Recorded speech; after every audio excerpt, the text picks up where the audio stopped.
June 3 Vladimir മാതാവ്.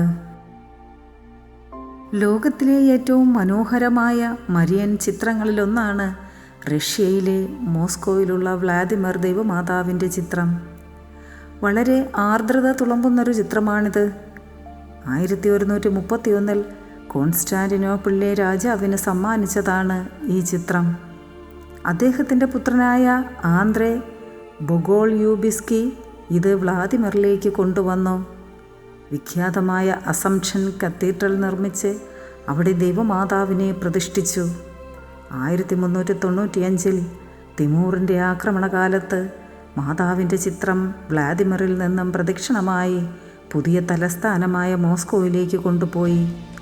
അന്നത്തെ ഭരണാധികാരിയായിരുന്ന Vasily ഒന്നാമൻ പ്രതിമയ്ക്ക് മുന്നിൽ ഒരു രാത്രി മുഴുവൻ കരഞ്ഞു പ്രാർത്ഥിക്കുകയും അതേ ദിവസം തന്നെ തിമൂർ മോസ്കോയിൽ നിന്നും പിൻവാങ്ങുകയും ചെയ്തു.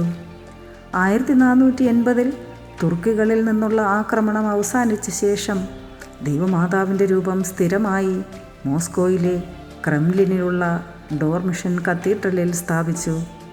1521 ഖാൻ മുഹമ്മദ് ഖിറയിൽ നിന്നും മോചനം നേടിയതിൻ്റെ സ്മരണാർത്ഥമാണ് മോസ്കോയുടെ മധ്യസ്ഥയായ വ്ളാദിമിർ മാതാവിൻ്റെ തിരുനാൾ വർഷം തോറും ജൂൺ 3 ആചരിക്കുന്നത്.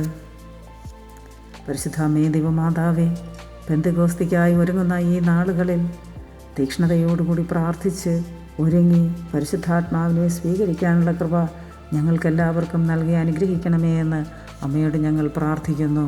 Ave Maria.